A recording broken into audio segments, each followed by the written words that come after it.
Morning guys, welcome back to my channel. তোমরা সবাই কেমন আছো? আশা করছি ভালো আছো। আমিও কিন্তু খুব ভালো আছি। আজকে আমি তোমাদের সাথে শেয়ার করব আমার সকালের রুটিন, মানে আমি সকাল 7টা থেকে দুপুর 2টো অবধি কী কাজ করি। আর শীতের বেলা একটু তো ঘুম থেকে উঠতে লেট হয়েই যায়, তার মধ্যে যতটা পারি কাজ গুছিয়ে রাখি। তাই সকালবেলা উঠেই ফ্রেশ ট্রেশ হয়ে ভাবলাম রোদ যখন উঠেই গেছে আগে রোদে দিয়ে আসি, কারণ বেলা পড়লেই তো আবার আস্তে আস্তে রোদটা কমে যাবে, যেহেতু এখন দিন অনেকটাই ছোট। তাই সকালবেলা উঠে এইদিকে আগে জোয়ান, তারপর এইদিকে আমলকিগুলো একটু রোদে দিয়ে দিলাম। আমার শাশুড়ি মা যেহেতু গেছেন তার বাপের বাড়ি, তাই এইগুলো তিনি আমার উপর দায়িত্ব দিয়ে গেছেন যে এইগুলো উঠে কিন্তু রোদের মধ্যে দিতে হবে। তাই সকালে উঠে যেদিনই রোদ ওঠে আমি কিন্তু ছাদে দিয়ে দিই। আর একটুখানি আগের দিন আমাদের বিয়েবাড়ি ছিল, আর সেই জামা কাপড় কটা আমরা একটু রোদে দিয়ে দিলাম, তারপর ভাঁজ করে তুলে দেবো। তারপর চলে আসলাম রান্নাঘরে। আর এইদিকে যেহেতু তোমাদের দাদা বাড়িতে আছে তাই ব্রেকফাস্ট করে ফেললাম। তোমাদের দাদা খাবে বাটার দিয়ে আর সুগার দিয়ে, আর আমি কিন্তু নর্মাল বাটার দিয়ে ব্রেড খাবো। টোস্টারটা এতদিন বার করিনি, তবে জানো তো আমার এক ননদ বলল, বৌদি তুমি টোস্টারটা বার করো, তুমি যেরকম টাইপের পাউরুটি ক্রাঞ্চি খেতে ভালোবাসো সেরকম কিন্তু হচ্ছে। তো টোস্টারটা বার করে আমার কিন্তু খুবই সুবিধা হয়েছে, কারণ তোমাদের দাদাও টোস্টের বাটার দিয়ে টোস্ট খেতে খুব ভালোবাসে, আর আমিও কিন্তু খুব ভালোবাসি। খাওয়া দাওয়ার পর ওইদিকে বিছানা তুলে ফেললাম।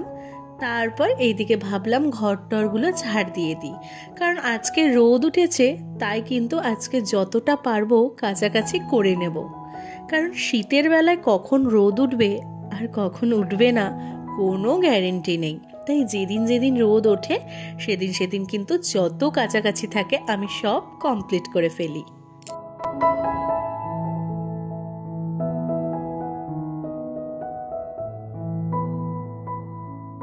সব ঝাড় দিয়ে ফেললাম।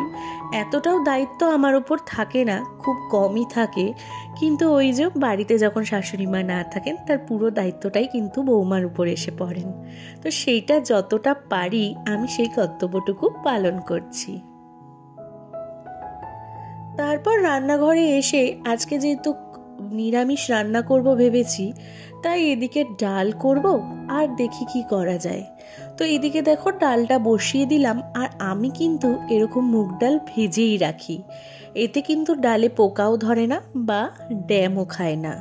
তাই ডালটা এদিকে ভেজে বসিয়ে দিলাম। আর তারপর এই জলটা একটুখানি ধুয়ে প্রথম জলটা ফেলে দেব, তারপর জল দিয়ে ডালটা বসিয়ে দিয়েছি। ওইদিকে ডালটা সেদ্ধ হতে থাকুক, আর আমি ততক্ষণ আজকে যা রান্না হবে সবজিগুলো কেটে রাখি। আজকে ইচ্ছা আছে একটুখানি পাঁচমিশালি তরকারি করব, তবে যতটা পারছি করে রাখছি, কারণ সবাই বলল আলু সিদ্ধ, ডাল, ভাত আর বেগুন ভেজে মাখা খাবে। তো আমি ভাবলাম কেটে রাখি, রাত্রে তো একটা দরকারি পড়বে, যদি টাইম পাই করব, না হলে রাত্রে করব। তাই এদিকে দেখো শিম, গাজর, আলু, বেগুন, তারপর ওলকপি যতটা পারছি কেটে কুটে রাখছি। তোমরা যদি এই সবজি কাটার সময় সাইডে একটা এক্সট্রা বাটি রাখো, এতে কিন্তু তোমাদের খুব সুবিধা হবে, কারণ নোংরা জিনিসগুলো এদিক ওদিক হবে না। একটা বাটির মধ্যে তুলে রাখবে, তারপর গিয়ে ডাস্টবিন বাটিতে ফেলে দেবে। আর এইদিকে দেখো আমি আলু টালু সব কিছু সবজি কাটাকাটি করে রেখে দেব। তারপর ওইদিকে ভাবছি কাছাকাছিগুলো করে আসবো, তারপর রান্না বসাবো। আর এদিকে দেখো ডালও করা হয়ে গেছে, এদিকে ডালটা আমি রেখে দেব। আর কালকের একটুখানি ডালিয়া ছিল, সেটা ভাবছি আমি রেখেই দিই, পরে যদি খেয়ে নিই। তারপর এদিকে ডাল যেহেতু হয়ে গেছে, ডাল সোমবারও দিয়ে ফেলেছি, আদা আর শুকনো লঙ্কা দিয়ে, যেহেতু মুগ ডাল রান্না করেছি, তাই ডালটা রেখে এদিকে সবজি টবজি কেটে রেখে এদিকে দেখো কাছাকাছি নিয়ে বসে গেছি। এটা হচ্ছে রোজকারের জামা কাপড়, খুব একটা নোংরা নয়ও, তাই যত একটুখানি সার্ফ জলে দিয়ে ধুয়ে দিলে মনটাও শান্তি লাগে। আমার না কি জানি বিয়ের আগে তো কোনোদিন কাছাকাছি করার দরকারই পড়েনি, বিয়ের পর না এই কাচাকুচি করতে আমার খুব বড্ড বিরক্ত লাগে। এখনও সেই অভ্যেসটা রয়েছে। তবে ওই যে কাছাকাছি তো করতেই হবে, না হলে কী করে হবে। আর আমাদের এদিকে না কাছাকাছি বলো, তারপর এগুলোর একটু লোক কমই পাওয়া যায়। হতে পারে কলকাতা, কিন্তু জানি না কেন রাখতে গেলে তোমাকে প্রচুর টাকা চাইবে, আর সেই টাকায় তোমার ওয়াশিং মেশিনও কেনা হয়ে যাবে। তাই জন্য ওই যতটা পারি নিজের রোজগারের জামা কাপড় কেচে ফেলি। ওয়াশিং মেশিন কেনারও ইচ্ছে আছে, তবে এখন এটা নিয়ে কোনো ভাবছি না। তাই এখন যেটুখানি পারছি নিজেই করে নিচ্ছি। তারপর দেখো ওইদিকে পাঁচমিশালি সবজি করার আমি আর দরকার নেই, কারণ সবাই বললো পাঁচমিশালি তরকারি করতে হবে না, এখন তো খাবো না, রুটি দিয়ে খাবো, তাই তুমি পরেই করো, কারণ তোমার আজকে অনেক কাজের চাপ আছে আর এদিকে অনেক কাছাকাছি করেছো, তাই তাড়াতাড়ি রান্নাবান্না করে ফেলো। তাই ওইদিকে বেগুনগুলো ভেজে রাখলাম, একটু মেখে দেবো। তো আমি ভাবলাম আলু আর যেহেতু ওলকপিটা সেদ্ধই করে রেখেছি, তাই ওটা একটু ভেজেই রাখি, তাহলে আমার রাত্রিবেলা তরকারিটা করতে সুবিধাই হবে।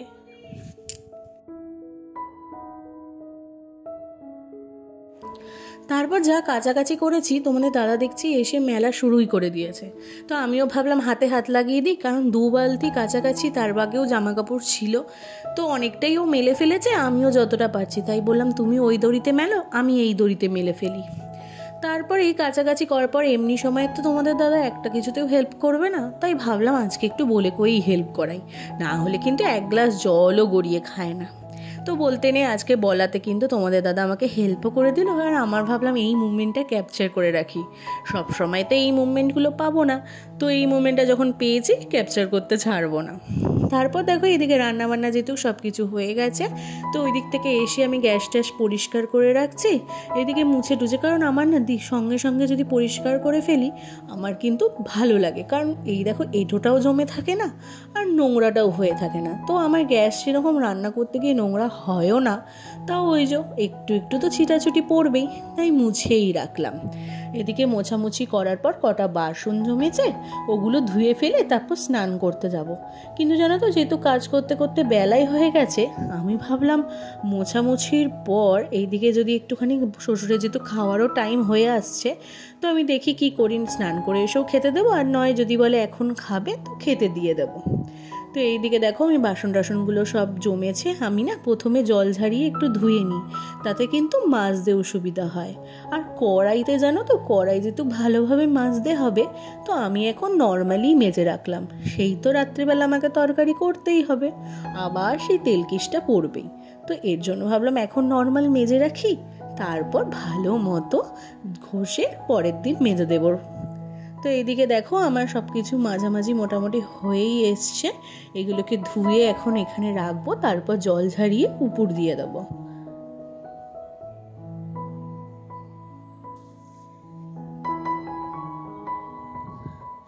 সারাদিনে জানো তো কাজ করার রুটিন অনেক থাকে, কাজের মধ্যেও যদি রুটিন করে রাখি এই কাজের পর এই কাজগুলো করব, সেখানে কিন্তু তাড়াতাড়ি হয়। তবে ওই যে কাজ করতে অনেকক্ষণ, তবে খেতে দেখো অল্প টাইমেই কিন্তু খাওয়া দাওয়া শেষ হয়ে যায়। তো এইদিকে এখন শ্বশুরকে খেতে দিয়ে তারপর আমি স্নান করব, তারপর এসে আমি আর তোমার দাদা খাবো। তো চলো এদিকে আমি খাবারগুলো বেড়ে ফেলি, ভাত, আলু সিদ্ধ, বেগুন মাখা আর ডাল। তো আমার ব্লগটা আজকে কেমন লাগলো অবশ্যই কিন্তু কমেন্ট করে তোমরা জানিও, আর ভালো লাগলে কিন্তু অবশ্যই লাইক, কমেন্ট, শেয়ার আর সাবস্ক্রাইব করে দিও, আর ফেসবুক থেকে যারা দেখছো তারা কিন্তু ফলো করে দিও। তো আজকের মতো শুভরাত্রি, দেখা হচ্ছে সবার সাথে আবার নেক্সট ব্লগে। সবাই ভালো থেকো, সুস্থ থেকো, সেফ থেকো, সবাইকে আজকের মতো টাটা।